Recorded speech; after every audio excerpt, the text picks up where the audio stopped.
బైబిల్లో దేవుళ్ళు ఎంతమంది? తండ్రి, కుమార, పరిశుద్ధాత్మ. బైబిల్లో దేవుడు ఒక్కడే ఉన్నాడు. మరి ఈ మూడు పేర్లతో ఎలా పిలుస్తున్నారు? మత్తయి 28:19 తండ్రి యొక్కయు, కుమారుడు యొక్కయు, పరిశుద్ధాత్మ యొక్కయు దేవుడు వారికి బాప్తిస్మిమ్మంటాడు. దేవుడు ఈ మూడు పేర్లు ఎందుకు పెట్టాడు?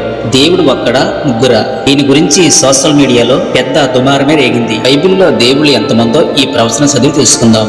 బైబిల్లో దేవుడు ఒక్కడే. ఆయన సమస్తమునకు తండ్రి అయి ఉన్నాడు. ఆయన సమస్తమును సృజించిన వాడు. అనాది కాలములో తనకు తానే జీవం పొందుకున్నవాడు. యోహాను 5:26 తండ్రి ఎలాగో తనంతటా తానే జీవం గలవాడై ఉండునో. ఈ ప్రవచనానికి అర్థం ఏంటంటే, తండ్రి అయిన దేవుడు ఈ సృష్టిలో ఏదియో రవ్వంతైన కూడా లేనప్పుడు తనకు తానే జీవం పొందుకున్నాడు. ఆ తర్వాత యేసుని పుట్టించుకున్నారు. 1 కొరింథీయులకు 8:6 ఆకాశం అందైనను భూమి అందైనను దేవతలు అనబడియును మనకొక్కడే దేవుడున్నాడు. ఆయన తండ్రి, ఆయన నుండి సమస్తమును కలిగెను. ఆయన నిమిత్తం మనమున్నాము. మరియు మనకు ప్రభు ఒక్కడే, ఆయన యేసుక్రీస్తు. ఆయన ద్వారా సమస్తము కలిగెను. మనము ఆయన ద్వారా కలిగిన వారము. ఈ ప్రవచనంలో మనం 2 అర్థాలు తెలుసుకోవాలి. ఒకటి, తండ్రి అయిన దేవాది దేవుడు. ఆయన సమస్తమునకు తండ్రి. ఆయన కుమారుని కలగజేసి సమస్తము ఆయన ద్వారా పుట్టించి సమస్తము ఆయనకు అప్పగించి ఉన్నాడు. యోహాను 1:1 అది యందు వాక్యముండెను, వాక్యం దేవుని యొద్ద ఉండెను, వాక్యము దేవుడై ఉండెను. అది యందు వాక్యం అనగా దేవుని యొక్క పలుకు అనగా వాక్యము. ఆ వాక్యము దేవుని యొద్ద ఉండెను అనగా తండ్రి యొద్దనే యేసు ఉన్నాడని అర్థం.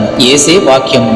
మత్తయి 3:17 మరియు ఇదిగో ఈయనే నా ప్రియ కుమారుడు. దీంట్లో తండ్రి కాపాడుతున్నాడు, కుమారుడు కనిపిస్తున్నాడు. సమస్తమును కలగజేసిన వాడు తండ్రి. సమస్తమును చేసి తన కుమారుడికి అప్పగించి ఉన్నాడు. అందుకనే తండ్రి, కుమార అని పెట్టడం జరిగింది. మరి పరిశుద్ధాత్మ దీనికి అర్థమంటే తండ్రి ఆత్మయున్నాడు. ఆదికాండం 1:2 భూమి నిరాకారంగాను శూన్యంగా ఉండేను, చీకటి అగాధ జలముల పైన కమ్మి ఉండెను, దేవుని ఆత్మ జలముల పైన అల్లాడుచుండెను. యోహాను 4:24 దేవుడు ఆత్మ గనుక ఆయనను ఆరాధించువారు ఆత్మతో సత్యముతో ఆరాధింపవలెను.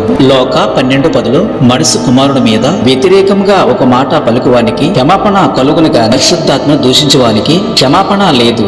ఈ పరిశుద్ధాత్మ దేనికి అర్థమంటే దేవుడు ఆత్మయున్నాడు. అందుకనే తండ్రి, కుమార, పరిశుద్ధాత్మలో బాప్తిసం తీస్తారు. మీకు అర్థమయ్యేలా ఒక మాట చెప్తున్నాను. బైబిల్ 3 భాగాలుగా కనిపిస్తుంది. 1 పాత నిబంధన, 2 కొత్త నిబంధన, 3 ప్రకటన గ్రంథం. బైబిల్ 3 భాగాలుగా కనిపిస్తున్నా ఈ 3 ఒక్కటై ఒక్క బైబిల్ కింద కనిపిస్తుంది. అలాగే మనిషిలో శరీరము, జీవము, ఆత్మ. ఒక మనిషిలో ఈ 3 ఉన్నా గాని ఈ 3 కలిస్తేనే మానవుడు. ఈ వీడియోలో మనం తెలుసుకున్నది తండ్రి అనగా సర్వ సృష్టిమంతుడు, సకల సృష్టిని కలగజేసిన వాడు. కుమారుడు అనగా యేసు ప్రభువారు. తండ్రి సర్వాన్ని సృష్టించి కుమారుడికి అప్పగించి ఉన్నాడు. పరిశుద్ధాత్మ అనగా తండ్రి ఆత్మతో ఈ సృష్టినంతా ఆవరించి ఉన్నాడు.